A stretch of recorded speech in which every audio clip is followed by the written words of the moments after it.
What if the story you were told about one of the most famous women in history was a lie? What if the image of a fallen sinner was deliberately created to bury the truth of who she really was? Her name is Mary Magdalene, and for centuries her reputation has been chained to the image of a prostitute, an outcast who needed saving. But the deeper you look, the more you realize this image was not an accident, it was designed. Ancient texts that survive censorship tell us a very different story. The Gospel of Mary, hidden for nearly 2,000 years, reveals her not as a sinner, but as a teacher, a visionary, and the closest disciple to Jesus himself. She wasn't following in silence. She was speaking, questioning, receiving visions of the soul's journey beyond death. So why did history twist her into something else? Because to show her as she truly was, wise, equal, powerful, would have changed everything we think we know about Christianity. It would have proven that women were not meant to be silent in spirit, but equal bearers of wisdom. Imagine for a moment, if Mary Magdalene had not been erased, how would our world look today? Would religions have honored women as equals? Would our societies have built themselves differently? But they didn't want that truth to survive, and so the divine feminine was buried, and with it, a piece of humanity's soul. Long before Christianity, long before Rome built its empire, humanity revered something we have almost forgotten today, the sacred feminine. In Mesopotamia, she was Inanna, queen of heaven, goddess of love and war, a force of creation and destruction. In Egypt, she was Isis, the great mother who resurrected Osiris and protected life with her magic. In Greece, she was Sophia, wisdom herself, the living intelligence of the universe. These were not just myths. They were reflections of something humanity once understood, that the feminine is not weakness, not submission, but creation, intuition, balance, and power. Ancient temples stood not only for kings, but also for queens, priestesses, and goddesses. The masculine and feminine were honored as two halves of a single cosmic truth. And then came the shift. As empires rose, balance was broken. Patriarchal systems grew stronger, and the sacred feminine began to disappear from the stage of history. Temples of goddesses were destroyed, priestesses were silenced, and slowly the story of the world became one-sided, ruled by masculine power, authority, and law. It was into this world that Mary Magdalene was born. She carried within her the echo of Isis, the voice of Sophia, the memory of balance. Her presence was a living threat to a system that wanted control, because if she was recognized as Jesus's equal, as his closest disciple, then the entire hierarchy would collapse. And so, instead of raising her as teacher, they rewrote her as sinner. Instead of honoring the divine feminine, they buried it under centuries of shame. But the truth has a way of surviving. It lingers in the Gospels they tried to burn, in the symbols they tried to erase, and in the memory that still stirs in us today. The memory that something has always been missing. In 1945, in the sands of Nag Hammadi, Egypt, a farmer unearthed a jar sealed for nearly 2,000 years. Inside lay a collection of manuscripts the church tried to destroy, the Gnostic Gospels. Among them was the Gospel of Mary. This text shattered the official story. It did not describe Mary as a prostitute or a sinner. Instead, it revealed her as a teacher of hidden wisdom, entrusted with visions of the soul's journey after death. She speaks of ascending through layers of fear, desire, and ignorance until the soul is free in pure spirit. The most shocking passage describes how the other disciples, confused and afraid, turned to Mary for answers. Peter, frustrated, questions why the Savior would reveal these truths to a woman. And it is Levi who rebukes him, saying, "Surely the Savior knew her very well. That is why he loved her more than us." Can you feel the weight of those words? They rewrite everything we thought we knew. If Mary was indeed the closest disciple, then her voice carried teachings that could have changed Christianity forever. But those teachings were dangerous, not because they were false, but because they were liberating. They said you do not need priests, rituals, or hierarchy to reach the divine. You need only to look within, to awaken the spark of light already inside you. This was knowledge that empowered every soul, regardless of gender or status. And that was the very reason it was buried. Because a world where every person has direct access to God is a world where control, power, and empire collapse. So Mary was silenced. The Gospels were burned, but the truth survived, waiting for us to uncover it again. And now, centuries later, the words that were once forbidden are finally speaking to us.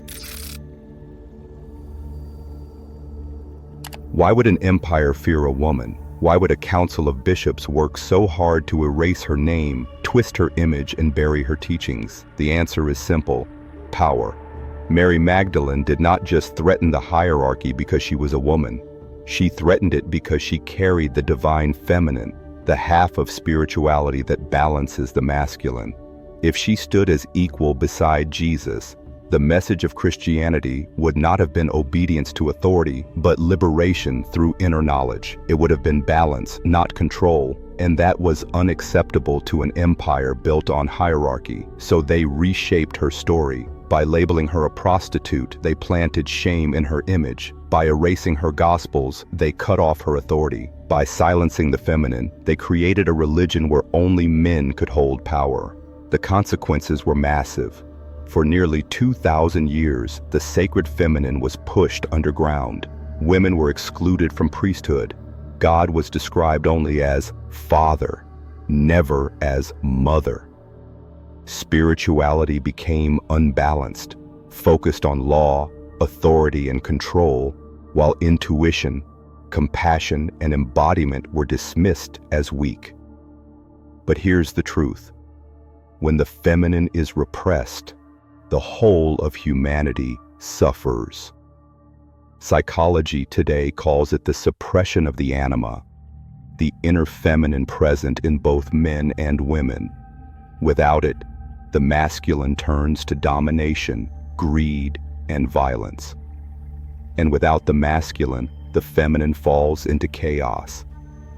Only together do they create wholeness.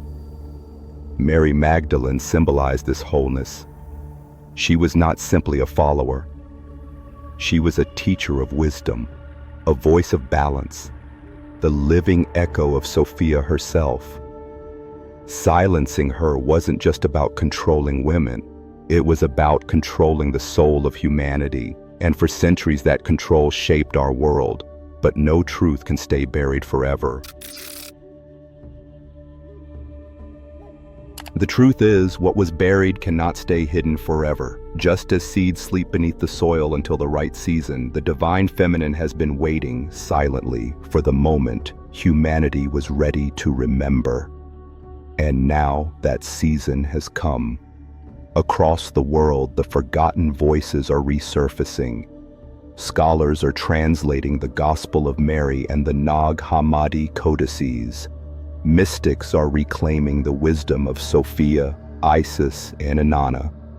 Women are stepping forward as spiritual teachers once again, carrying the same flame that Mary held 2,000 years ago. But this return is not only about women, it is about balance. For men, it means reclaiming intuition, emotion, and connection to nature. For women, it means stepping into strength without shame. For all of humanity, it means restoring what was divided: logic with compassion, power with love, heaven with earth.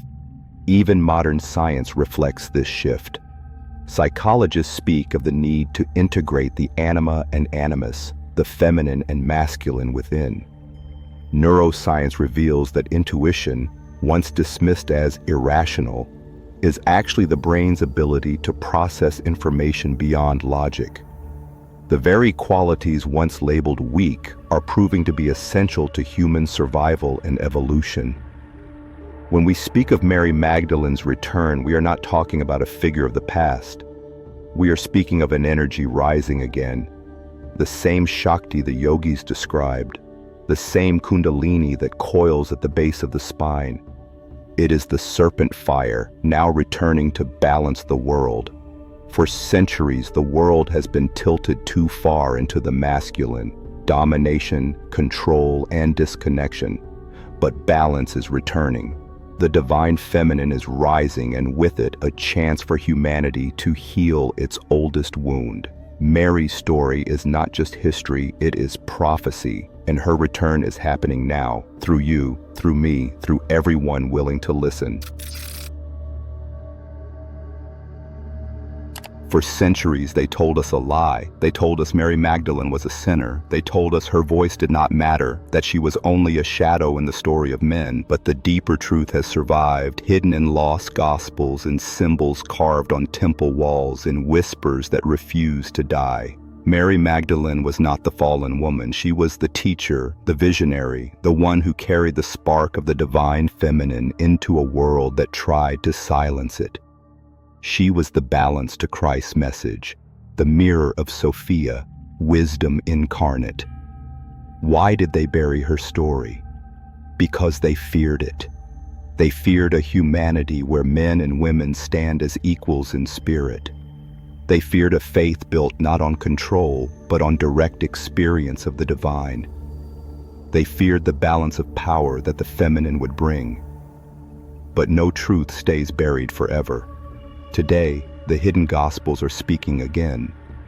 The sacred feminine is rising, and Mary Magdalene returns, not as a figure of shame, but as a prophet of balance, a reminder that we carry both masculine and feminine, logic and intuition, fire and water within us. So I ask you, what would change in your life if you honored both? What if you stopped living half a soul and started living whole? This is not just Mary's story. This is yours. This is humanity's. And the truth they tried to bury is rising once again. But if Mary Magdalene's voice was silenced, what about Jesus himself? What if the greatest teacher in history never wanted worship, but awakening? In the next journey, we will uncover why Jesus never wanted to be worshipped, and how his true message was transformed into a system of control.